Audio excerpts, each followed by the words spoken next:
Welcome back to the channel the coders TV. तो आज की वीडियो में हम लोग बात करने वाले हैं क्लास लेवल लॉक इन जावा के बारे में। लास्ट की वीडियो में हम लोग ने बात करा था कि ऑब्जेक्ट लेवल लॉकिंग क्या होती है और हम लोग ऑब्जेक्ट लेवल लॉकिंग हम लोग कब करते हैं। तो हम लोगों ने ये समझा था कि ऑब्जेक्ट लेवल लॉकिंग हम लोग तब करते हैं जब हम लोग नॉन स्टैटिक मेथड को सिंक्रोनाइज्ड करते हैं। ठीक है, आज की वीडियो में हम लोग बात करने वाले हैं कि हम लोग क्लास लेवल लॉकिंग कब करते हैं।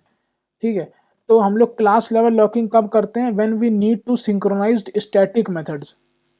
ठीक है, जब हमें स्टैटिक मेथड को सिंक्रोनाइज्ड करना होता है तब हम क्लास लेवल लॉकिंग करते हैं। अब यहाँ पर बात आती है कि क्लास लेवल लॉक क्या होता है। देखो, इतना हमें पता है कि every class in Java has a unique lock if a threads want to execute a static method, static synchronized method to be very specific, then it is required to have a class level lock. ठीक है, अगर किसी thread को static synchronized method execute करना होता है, ठीक है, मान लो अगर कोई थ्रेड है उसको स्टैटिक सिंक्रोनाइज्ड मेथड को एग्जीक्यूट करना होता है तो उसको किस चीज की जरूरत पड़ती है? क्लास लेवल लॉक की। उसको जरूरत पड़ती है क्लास लेवल लॉक की। ठीक है, और हम लोग ने पुरानी वीडियो में ये पढ़ा था कि अगर कोई थ्रेड है उसको अगर नॉन स्टैटिक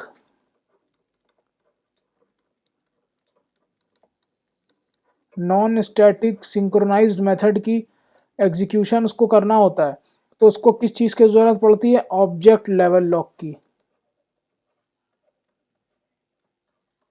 उसको किस चीज़ की जरूरत पड़ती है? ऑब्जेक्ट लेवल लॉक की जरूरत पड़ती है। ठीक है, तो अब उसके बाद हम लोग ने ये देखा, once a thread got a class level lock then it is allowed to execute any static synchronized method. ठीक है, तो यहाँ पर if thread got class level lock तो वो क्या क्या थ्रेड कर सकता है? Can execute any static method. इसका मतलब ये है कि अगर किसी थ्रेड को क्लास लेवल लॉक मिल जाता है तो वो कोई भी स्टैटिक मेथड को एग्जीक्यूट कर सकता है। ठीक है, meanwhile other threads can't access static synchronized method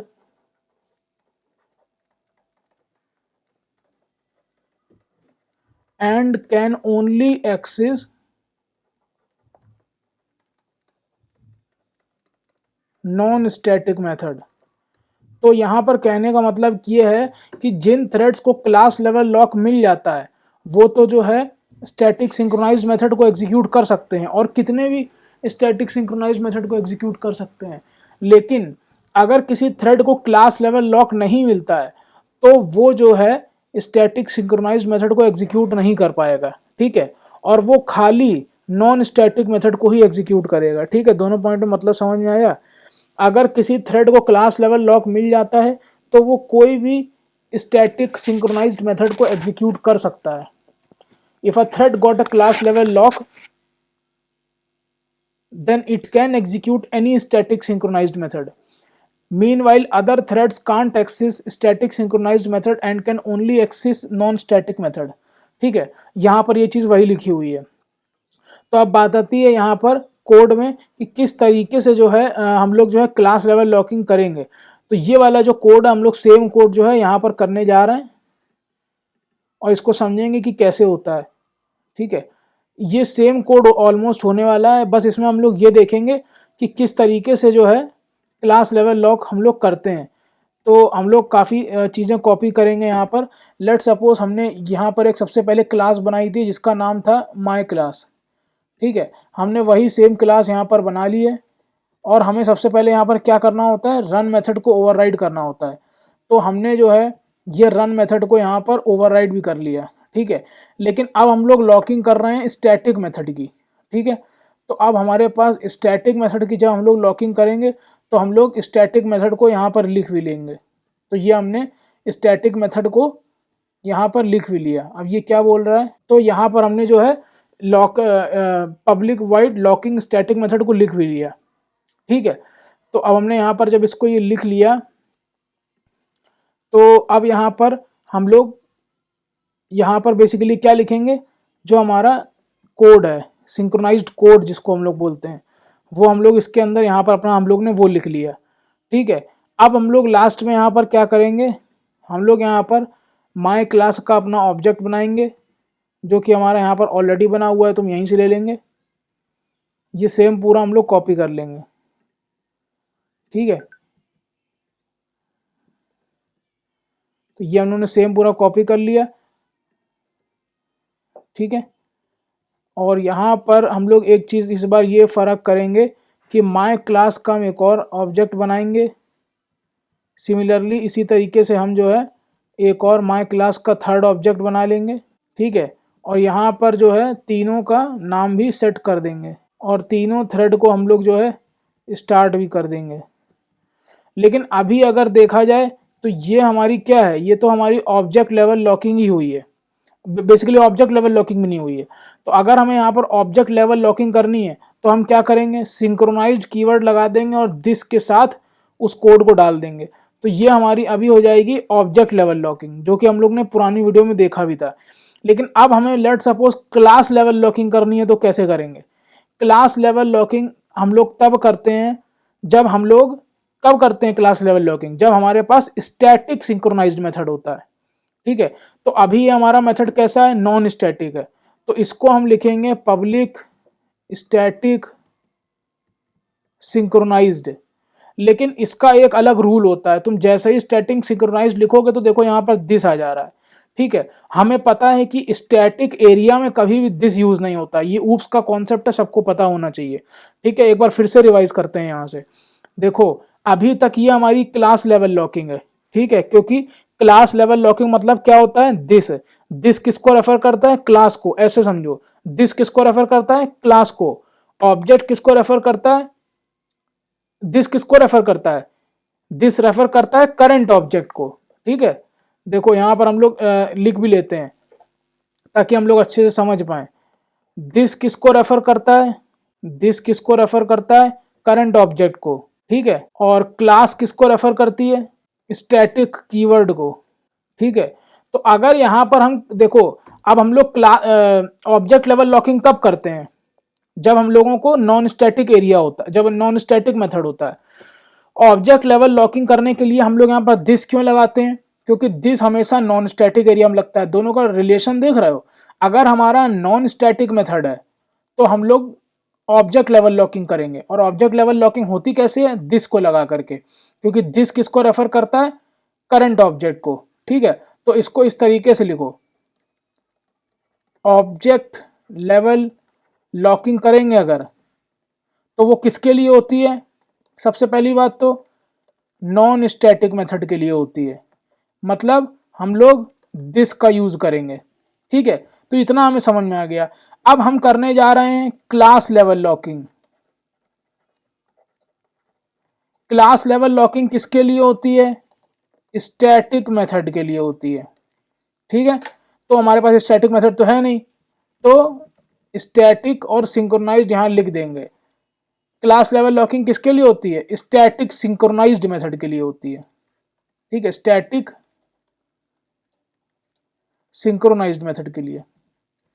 तो इसको थोड़ा सही से लिख देना ताकि तुम लोग समझ पाओ। स्टैटिक सिंक्रोनाइज्ड मेथड के लिए होती है। ठीक है, और स्टैटिक सिंक्रोनाइज्ड मेथड में कभी भी दिस नहीं लगेगा, क्यों, क्योंकि स्टैटिक और दिस दोनों आपस में दुश्मन होते हैं। ठीक है, एनिमी, स्टैटिक और दिस। ठीक है, इसको हम इस तरीके से लिख देते हैं, एनिमी। तो यहां पर क्या यूज होगा, दिस नहीं होगा यूज, यहां पर क्लास नेम यूज होगा। ठीक है, तो यहां पर हम लोग क्या लिखेंगे, क्लास का नाम लिखेंगे, कैसे, माई क्लास डॉट क्लास। तो देखो सॉल्व हो गया ये। अब अगर हम इस कोड को रन करते हैं तो देखो आउटपुट ये आता है, synchronized code executed by thread one release the lock. ठीक है, अब यहाँ पर एक चीज हम लोग और लिख लेते हैं कि इसको लॉक मिला है, पता रहेगा कि, ठीक है, देखो thread 2 got the lock, synchronized code executed by thread 2। अब इस आउटपुट से तुम लोग ये भी देख लो कि ऐसा ना हो कि कुछ लोग सोचें कि थ्रेड 1 हमने पहले स्टार्ट किया है तो थ्रेड 1 को ही आउटपुट लॉक मिलेगा, ऐसा कुछ नहीं है। देखो यहाँ पर थ्रेड 2 जो है वो स्टार्ट हुआ है थ्रेड 1 के बाद, लेकिन लॉक पहले किसको मिला है, थ्रेड 2 को मिला है, फिर थ्रेड 3 को मिला है, फिर थ्रेड 1 को मिला है। अगर फिर से हम कोड रन करेंगे तो देखो पहले 1 को मिला है, थ्रेड 1 को लॉक मिला है, उसने अपना पूरा कोड खत्म किया, फिर उसने लॉक को रिलीज किया। उसके बाद देखो यहाँ पर थ्रेड 3 को लॉक मिला है, उसने अपना पूरा ये कोड खत्म किया, फिर उसने लॉक रिलीज किया। जबकि जो थ्रेड 3 है वो हो रहा है लास्ट में स्टार्ट, ठीक है। इसलिए कोई इससे मतलब नहीं है, अगर मान लो हम थ्रेड 3 को पहले भी लिख देंगे तो इससे कोई मतलब नहीं है कि थ्रेड 3 को पहले लॉक मिल जाएगा, ठीक है। देखो अभी इस केस में मिला है, लेकिन आउटपुट हर बार डिफरेंस रहेगा मल्टी थ्रेडिंग का। यही सबसे बड़ी खास बात है कि मल्टी थ्रेडिंग आउटपुट कभी कोई प्रिडिक्ट कर ही नहीं सकता। ये देखो अभी पहले 3 को मिला, फिर 2 को मिला, फिर 1 को मिला, ठीक है। फिर देखो 3 और 2 को 1 को मिला, फिर चलाएंगे 3 1 2 को मिला। देखो अब किसको मिला है, 1 2 3 को लिखा मिला है, जबकि थ्रेड 3 सबसे पहले स्टार्ट हुआ था, ठीक है। तो आई होप ये बस चीज को ध्यान में रखो कि अगर हमें ऑब्जेक्ट लेवल लॉकिंग करनी है तो नॉन स्टैटिक मेथड पर होगी वो, और दिस कीवर्ड के साथ। अगर क्लास लेवल लॉकिंग करनी है तो वो स्टैटिक सिंक्रोनाइज्ड मेथड पे होगी। किस पे होगी, स्टैटिक सिंक्रोनाइज्ड मेथड पे होगी, ठीक है, और क्लास के नेम के साथ होगी, ठीक है। इस चीज को खाली याद रखो तो लॉकिंग जो है काफी हद तक मेरे हिसाब से तो समझ में आनी चाहिए। बाकी अगर नहीं समझ में आई तो एक बार इस वीडियो को दोबारा देख लो, या फिर कमेंट सेक्शन में कमेंट करके बताओ कि वीडियो कैसी लगी और क्या डाउट रहा है। क्योंकि यार देखो मल्टी थ्रेडिंग के मास्टर तो कोई भी नहीं है, ना हम है ना कोई और है। बस जो नॉलेज हमें पता है, जितना हमें आता है, वही इस वीडियो में हमने डिलीवर कर दी अपनी समझ से। और बाकी तुम लोग जो पॉइंट्स वगैरह है वो देख सकते हो पीपीटी के अंदर अपनी, ठीक है। तो ये अपनी पीपीटी के अंदर देख सकते हो पॉइंट्स वगैरह, इस कोड को भी यहाँ पर लगा दिया है। तो आई होप वीडियो पसंद आई होगी। अगर वीडियो पसंद आई तो प्लीज़ कमेंट सेक्शन में बताना प्लीज़ वीडियो कैसी लगी। मिलते हैं नेक्स्ट वीडियो में, till then keep learning. Shubham Nigam signing of.